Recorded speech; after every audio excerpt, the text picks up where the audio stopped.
Alright, so it's already been several weeks since the iPhone 17 Pro Max been released. It's already been close to a month now, which is crazy.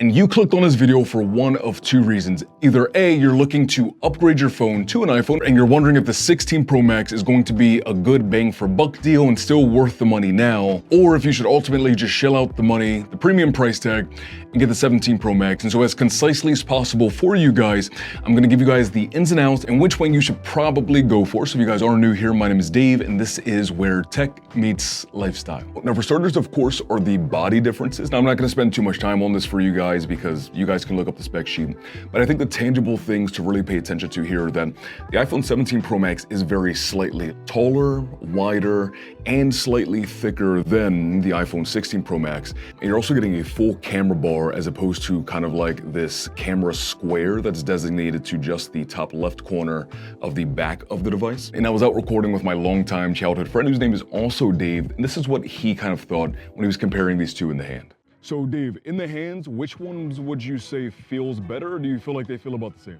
I would say probably this one feels a little bit better in the hand. Okay, why?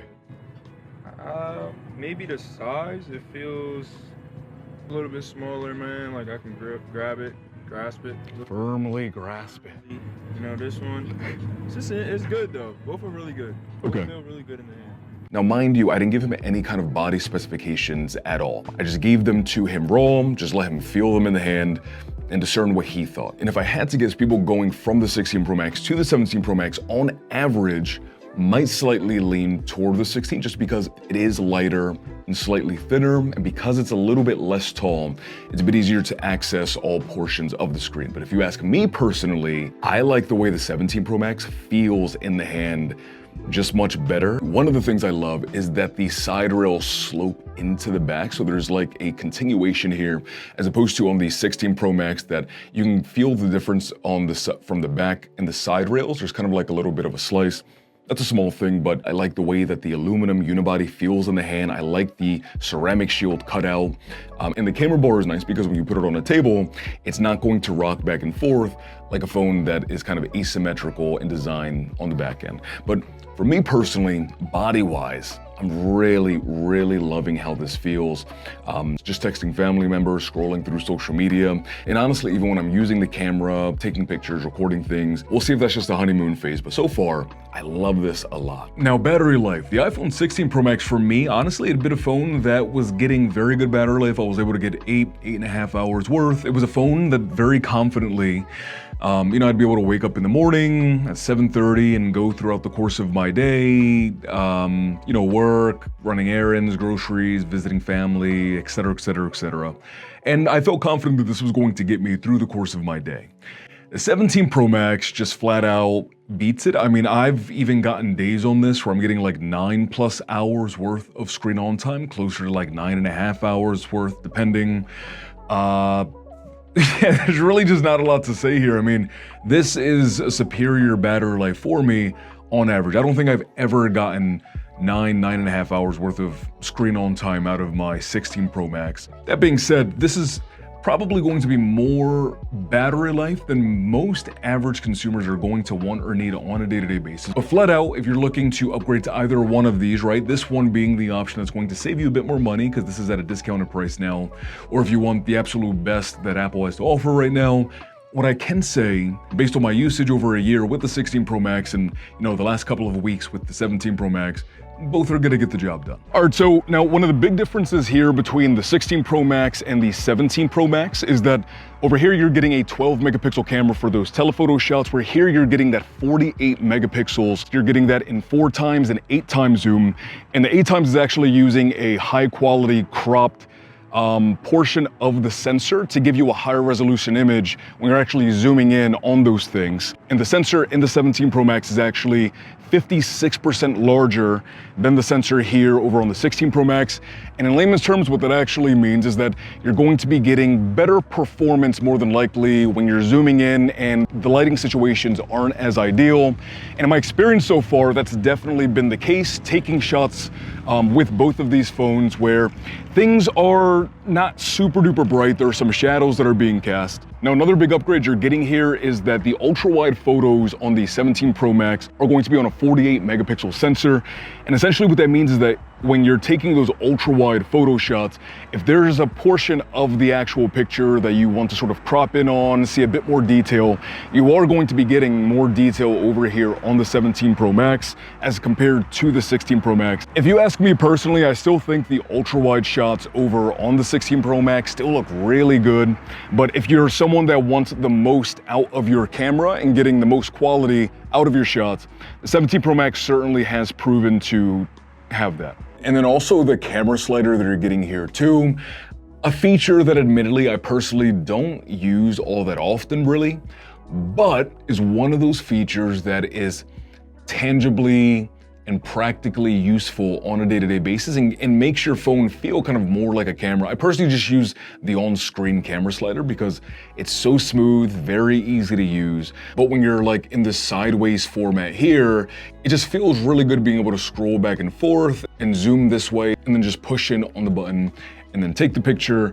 Those things individually, I personally don't think are super meaningful, but when you're paying money for a phone like this, right, having that extra quality in those different ways is really nice. So in terms of thermal solutions here, one of the really big upgrades is the vapor chamber that you're getting on the 17 Pro Max, and you're not seeing that over here on the 16 Pro Max. Now, some phones do a really good job in optimization-wise in terms of making sure that the phone is staying cool even under those heavier workloads. But what I can say is that undoubtedly, I can be taking pictures and video with both of these, and the 16 Pro Max is going to get hotter faster than the 17 Pro Max does. And even in days, right, where it's, you know, it's still the part of summer where we've been getting like 85 to 90 degree days kind of weather where it's kind of muggy, it's hot out, the sun is like right overhead, piercing through your soul. The 17 Pro Max, that vapor chamber seems to be putting in some work because this phone really hasn't gotten more than like maybe mildly warm. And that alongside the aluminum body, this does a much better job in terms of that thermal regulation than the 16 Pro Max does. And that's really good because batteries do not like heat. And so this battery not getting hot as often or as quickly means that the battery is going to fare better over long periods of time than the 16 Pro Max is. To give you guys like a couple of smaller things that probably won't matter to a lot of people, but just kind of like overall help the package that you're getting here in the 17 Pro Max. Gaming, of course, is excellent here, just like it was on the 16 Pro Max, honestly. I mean, being able to just play games at like those maximum graphical fidelity settings with maximum like texture, bloom, anti-aliasing at like max frame rates for those games. This thing's a powerhouse, way more power than most people need on a day-to-day basis. The speakers on the 17 Pro Max also are excellent. They're better than last year's 16 Pro Max and they're better than the 25 Ultra as well. Smaller thing, I don't think that's gonna be like a deal breaker for a lot of people, but again, just kind of one of those things that adds to the overall package that you're getting here. Here's a little speaker comparison test for you.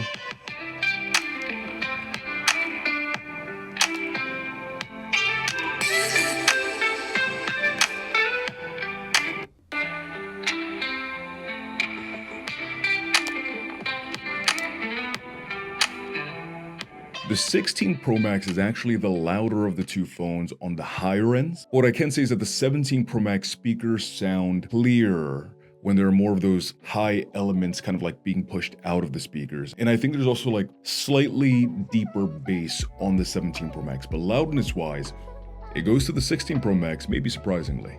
And so ultimately what you guys probably saw throughout this video is that the iPhone 16 Pro Max is still a really capable phone. That's one of those things that I feel like ultimately every single year when I review a brand new phone, like I did with the 23 Ultra going into the Galaxy 24 and then 25 Ultra, the same thing from going from like the 14 Pro Max to the 15 Pro Max and the 16 Pro Max, 17 Pro Max.